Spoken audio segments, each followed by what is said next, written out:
طبعا هو كل معرض بيبهرنا بحاجات جديده. المره دي انا عجبني الشفافيه اللي عاملها في الورد دي حلوه قوي، يعني عامل تاثير حلو. عامل شفافيه حلوه. فنانين الزاويه الحمراء طبعا. هنا اصلا لازم نهتم. النهارده كنا بنكرم بطل من الابطال في الزاويه الحمراء، كان واخد بطوله دوليه. احنا عايزين بقى المره الجايه نكرم فنان من فنانين الزاويه في تواجد في المعارض، ده شيء يشرفنا واكيد هيحصل ان شاء الله. هو الكورات بيقعدوا انا مهتم جدا بالانشطه سواء فنيه او رياضيه. طب واللي كده الزاويه الحمراء واللي جه الزاويه لا، الحمراء ده دول على راسنا طبعا، دول ضيوفنا اساتذتنا دول طبعا. احنا يكون لنا الشرف ان احنا بنرعى هذه المعارض من خلال نشاط المكتبه.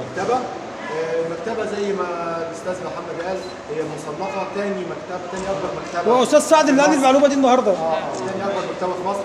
النشاط اللي فيها صراحه بيسري بالمكان، بيرفع من قيمه المكان. الحي شعبي، لكن اللي بيحصل واللي احنا شايفينه دلوقتي لا ده تطوير، مش حي شعبي عادي. شوفوا فنانين الزاويه، وادي الفنان موجود اهو. ايه رايك حضرتك في دكتوره ودكتور وفنانين موجودين؟ ايه رايكم في الفنان ده انا عايز اقول لحضرتك مفاجاه، احنا كنا الدكتور عادل والدكتور علا كانوا عاملين ندوه لمدرسه الزاويه الحمراء الفنيه المتقدمه. تمام. وكانت طلبه المدرسه هم جمهور الندوه وورشه العمل.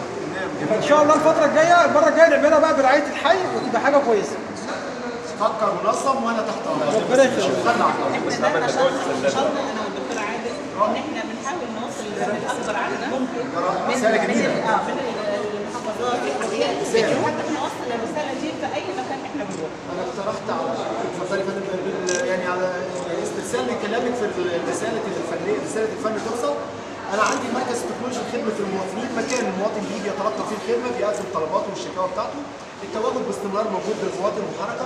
عندي مكان براويز فاضيه، اقترحت على الاداره التعليميه الاعمال الفنيه بتاعت الطلبه الثانوي، الاعمال اللي هم شايفينها مميزه، انا هحطها في المكان ده لمده شهر لمده شهرين، وابتدي اغير من وقت للتاني. الزائر للمكان عمل طلبه مدرسه كذا، عمل طالب كذا والتلميذ كذا. الطالب نفسه هيفتخر ان الحاجه بتاعته يشوفها مسؤولين، يشوفها مواطنين، ما هياش مجرد حاجه موجوده جوه الكلاس مقفوله او جوه كراسه. يعني بشجع ان هم يشتغلوا.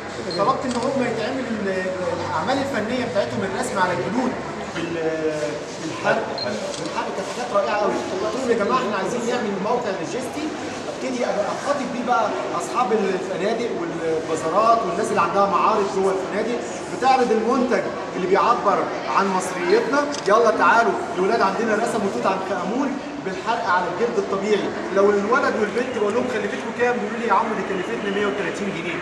لو خدها بتاع البازار ب 300 البنت هتكسب، هو يعرضها بكام؟ وهي حاجه جلد طبيعي كده كبيره. فده برضو اسراء فني، اسراء مالي اقتصادي وتشجيع للاسره، هيبقى حاجه جميله. فانا جمعت بين كل ده وبرضه بوجودكم معانا هتدعموا الكلام ده. نكمل نكمل يا فندم.